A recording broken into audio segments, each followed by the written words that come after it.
ইরানের সঙ্গে শান্তি চুক্তিতে পৌঁছানোর সম্ভাবনা রয়েছে, তবে আলোচনা ব্যর্থ হলে আবারও কঠোর সামরিক হামলা চালানোর হুমকি দিয়েছেন মার্কিন প্রেসিডেন্ট ডোনাল্ড ট্রাম্প। শুক্রবার থেকে ইরানে হামলা স্থগিত রেখেছে মার্কিন বাহিনী, তবে ইরান দাবি করেছে যুক্তরাষ্ট্রের বার্তা আদান প্রদান চললেও আলোচনা হচ্ছে না।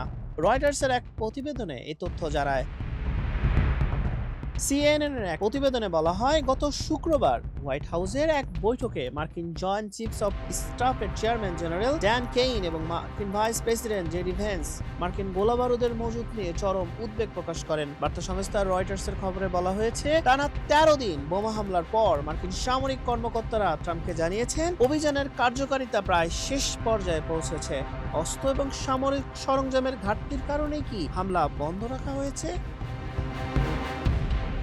গোলাবারুদের সংকটের খবর নাকচ করে দিয়েছেন ট্রাম্প। ওয়াল স্ট্রিট জার্নালকে তিনি বলেন, বিশ্বের যে কোনো দেশের তুলনায় যুক্তরাষ্ট্রের কাছে অনেক বেশি গোলাবারুদ রয়েছে। তিনি জানান, মধ্যস্থতাকারী দেশগুলোর অনুরোধেই তিনি সাময়িকভাবে হামলা বন্ধের নির্দেশ দিয়েছেন। সিএনএন জানায়, যুদ্ধ শুরুর পর থেকে যুক্তরাষ্ট্রের 18 জন সেনা নিহত এবং 624 জন আহত হয়েছেন। অন্যদিকে সিবিএস নিউজের জরিপে দেখা গেছে 76% মার্কিন নাগরিকের মতে ইরান যুদ্ধে ট্রাম্প প্রশাসনের প্রত্যাশার তুলনায় অনেক বেশি কঠিন হয়ে পড়েছে। তেহরান অভিযোগ করেছে, যুক্তরাষ্ট্র ছাড়াও মধ্যপ্রাচ্যের কয়েকটি দেশও তাদের বিরুদ্ধে সামরিক অভিযানে অংশ নিয়েছে।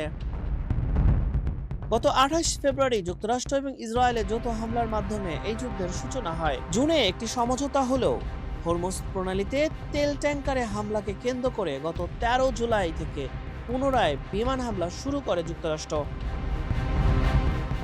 বর্তমানে মার্কিন হামলা বন্ধ থাকায় ইরানও পাল্টা হামলা স্থগিত রেখেছে।